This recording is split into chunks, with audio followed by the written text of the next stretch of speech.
Welcome everyone. आप सभी का स्वागत है हमारे यूट्यूब चैनल हिंदी शिक्षा संगम में। आज मैं आप लोगों को अवयव की परिभाषा और उसके भेद उदाहरण सहित बताऊंगी। तो चलिए मित्रों, आगे बढ़ते हैं।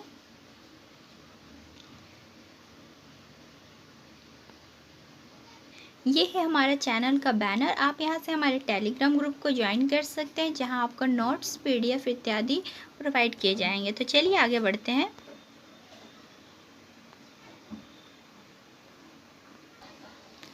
आइए अवयव के बारे में जानते हैं। जैसे कि आप लोगों को पता है, अवयव शब्द हिंदी व्याकरण का एक महत्वपूर्ण हिस्सा है।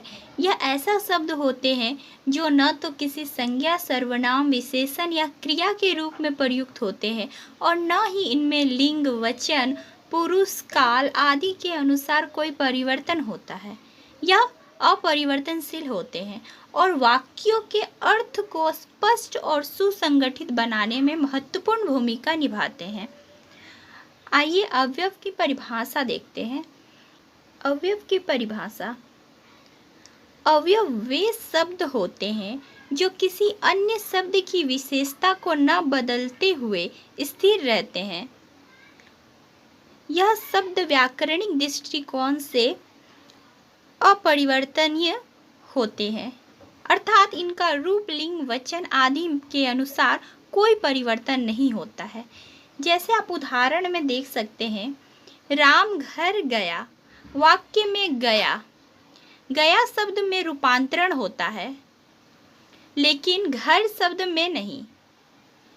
तो आप यहाँ देख सकते हैं कि गया में रूपांतरण हो रहा है और घर में नहीं। तो ऐसे शब्दों को अवयव कहेंगे। आगे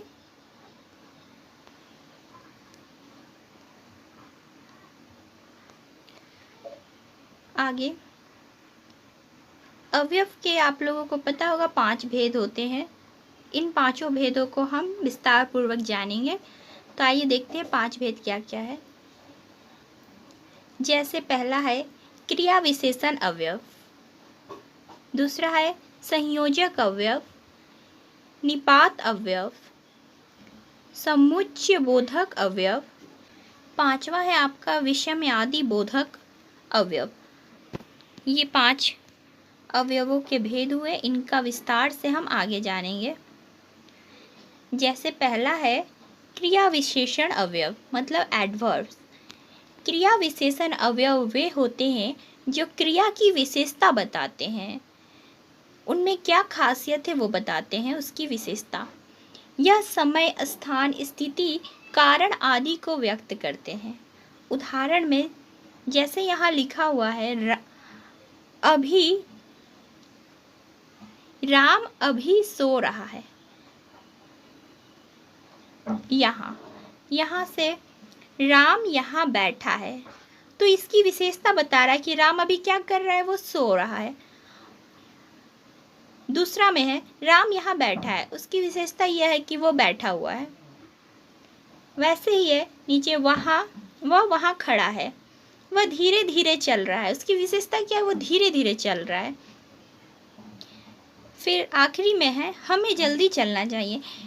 तो ये क्या है, धीरे धीरे, खड़ा है, बैठा है, जल्दी चलना चाहिए, ये सब इसकी विशेषता बता रहा है। तो ये हुआ क्रिया विशेषण, कि क्रिया के साथ विशेषता भी उसकी बताई जा रही है। आगे विस्तृत उदाहरण में देखते हैं कि राम अभी सो रहा है। अभी बताता है कि सोने की क्रिया इस समय हो रही है। राम बैठा है, इस वाक्य में यहाँ बताया गया है कि राम बैठा है। राम की बैठने की क्रिया इस स्थान पे हो रही है। तो ये क्या हुआ, बैठने की क्रिया यहाँ हुई, तो ये क्रिया बता रहा है, राम की विशेषता बता रहा है। ये क्रिया विशेषण हुआ। आगे दूसरा है संयोजक अवयव, कंजक्शंस। संयोजक मतलब क्या होता है, किसी चीज को जोड़ना एक दूसरे से।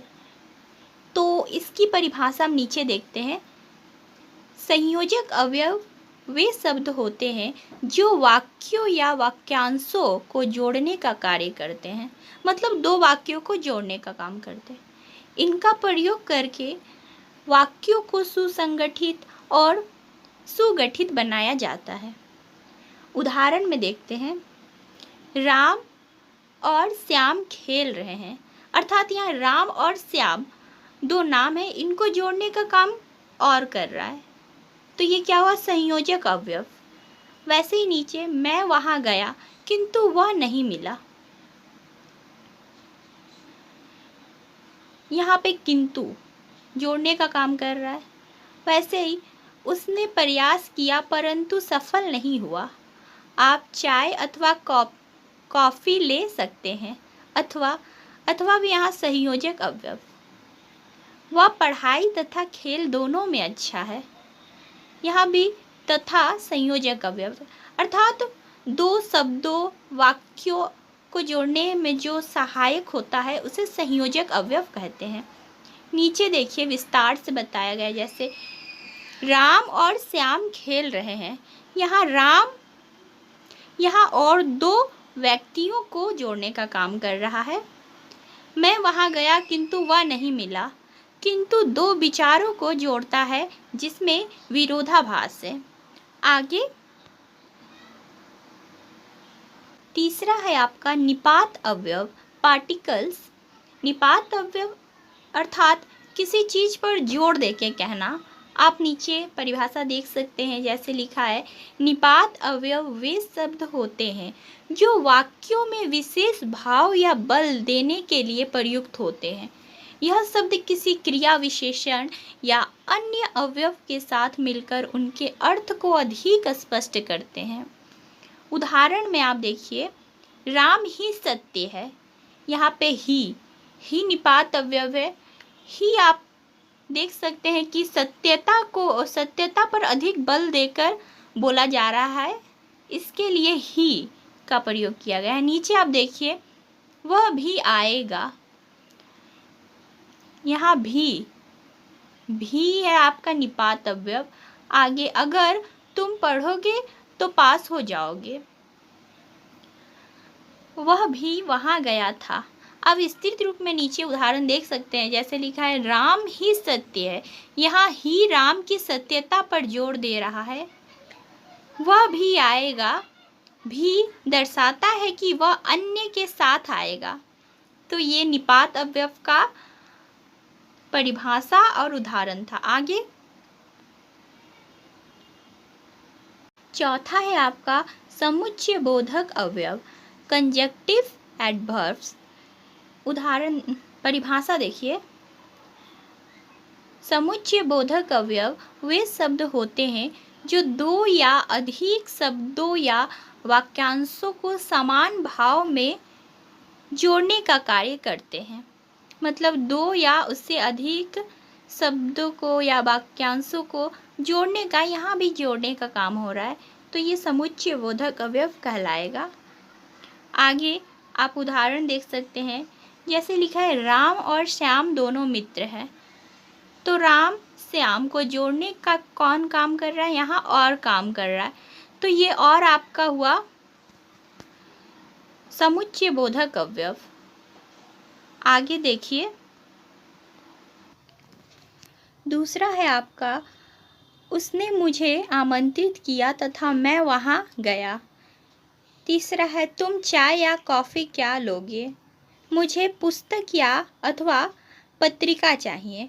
आप इसे विस्तार से देख सकते हैं नीचे, तुम चाय या कॉफ़ी क्या लोगे, यहाँ या विकल्प प्रस्तुत करता है, मतलब यहाँ पे उसको ऑप्शन दिया जा रहा है कि तुम चाय या कॉफ़ी दोनों में से क्या लेना चाहते हो, तो यहाँ या शब्द का प्रयोग किया गया है, या आपका समुच्चय बोधक अवयव हुआ। नीचे आप देखिए, मुझे पुस्तक अथवा पत्रिका चाहिए, अथवा दोनों विकल्प प्रस्तुत कर रहा है, तो यहाँ अथवा समुच्चय बोधक अवयव हुआ। पांचवा है आपका विषयादि बोधक अवयव, इंटरजेक्शंस। विषयादि बोधक अवयव वे शब्द होते हैं जो वाक्यों में विस्मय, हर्ष, दुख आदि के भाव को व्यक्त करते हैं। उदाहरण में, अरे यह क्या हुआ, वाह क्या सुंदर दृश्य है, उफ कितनी गर्मी है, आह क्या दर्द है, अरे वाह, उफ, ये सब आपका विषम आदि बोधक अवयव हुआ। विस्तार में यदि देखें तो अरे यह क्या हुआ, यहाँ अरे विस्मय को व्यक्त करता है। वाह क्या सुंदर दृश्य है। वाह हर्ष को व्यक्त करता है, हर्ष यानी खुशी को।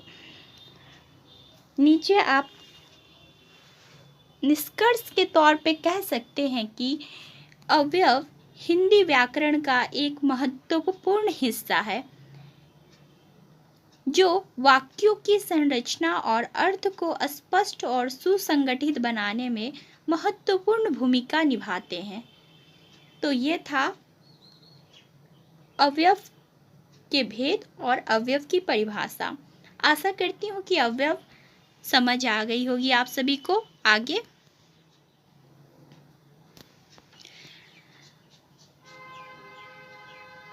आज के लिए यहीं तक, मिलते हैं अगले वीडियो में। तब तक के लिए आप हमारे टेलीग्राम ग्रुप से जुड़ सकते हैं जहां आपको नोट्स इत्यादि प्रोवाइड किए जाएंगे। तो मिलते हैं अगले वीडियो में, तब तक के लिए धन्यवाद।